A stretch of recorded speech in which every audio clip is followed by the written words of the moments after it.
Ukraine's president has thanked Western leaders for sending tanks to support the fight against Russia, but said they needed to be delivered quickly. In his nightly address, Volodymyr Zelensky also urged the West to send long-range missiles and fighter jets.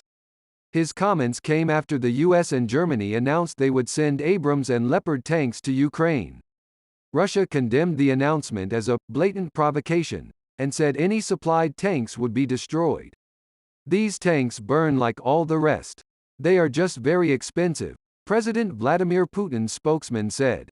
Mr. Zelensky said he told NATO Secretary General Jens Stoltenberg that progress must be made in other aspects of our defense cooperation, with Ukraine seeking supplies of long-range missiles and artillery. He also pressed for not just the prompt delivery of Western tanks but also in significant numbers. "We must form such a tank force, such a freedom force that after it strikes, tyranny will never again rise up," he said. U.S. President Joe Biden announced on Wednesday that the U.S. will send 31 M1 Abrams battle tanks to Ukraine. The decision to deliver the tanks was announced just hours after Germany said it would send 14 of its Leopard 2s to the Ukrainian battlefield. Berlin also cleared the way for other European countries to donate German-made tanks from their own stocks. Ukraine has lobbied Western allies to send the equipment for months. It hailed the twin announcements as a turning point that would allow its military to regain momentum and take back occupied territory almost a year after Moscow invaded. It also said the tanks could help deter a potential Russian offensive in the spring. Announcing the decision to put its tanks on the battlefield, U.S. President Joe Biden said that Putin expected Europe and the United States to weaken our resolve, adding, "He was wrong from the beginning and he continues to be wrong.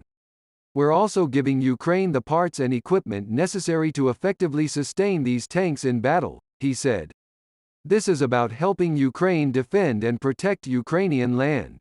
It is not an offensive threat to Russia.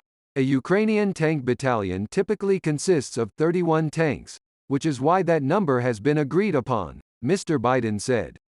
The U.S. decision, however, marks a reversal in their position as the Biden administration has insisted for some time that the heavy M1 Abrams tanks would be difficult to deliver, expensive to maintain and challenging for Ukrainian troops to operate.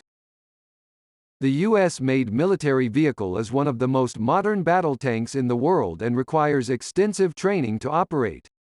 The $400 million, £323 million, U.S. package also includes 8 recovery vehicles that can tow the tanks if they become stuck, as well as ammunition, equipment, and funding for training and maintenance. But it is likely to be many months before the tanks reach the battlefield. White House National Security spokesman John Kirby said there are no excess Abrams tanks in the U.S. inventory. As such, they will have to be purchased from private contractors or bought from another country. The German-made Leopard 2 tanks, however, will be drawn from existing inventories and are expected to arrive in 2 to 3 months. They are widely seen as one of the most effective battle tanks available. The decision to send the heavy weapons follows weeks of diplomatic wrangling. Germany faced mounting international pressure to send the tanks, and there are reports that the eventual decision to do so was conditional on the U.S. doing the same. When asked if the U.S. decision was designed to give Germany cover to send tanks, Mr. Kirby said, "I wouldn't use the word cover. What this decision does do is show how unified we are with our allies." He attributed the change in Washington's position to the conditions on the ground as well as Russia's tactics, without giving further details. Ukrainian crews would soon be trained to use the Leopard tanks in Germany, officials in Berlin said. While the acquisition of tanks from the West will be considered a diplomatic coup for Mr. Zelensky, he said on Tuesday that his country required at least 300 of them to defeat Russia.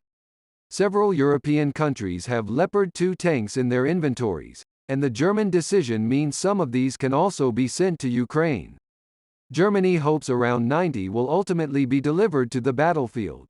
Poland wants to export 14 Leopard 2 tanks to Ukraine, and Norway announced later on Wednesday that it would send some of its armored vehicles, although it did not state how many. The UK was the first NATO member to donate modern tanks to Ukraine when Prime Minister Rishi Sunak's government announced that 14 Challenger 2s, the British Army's main battle tank, would be provided.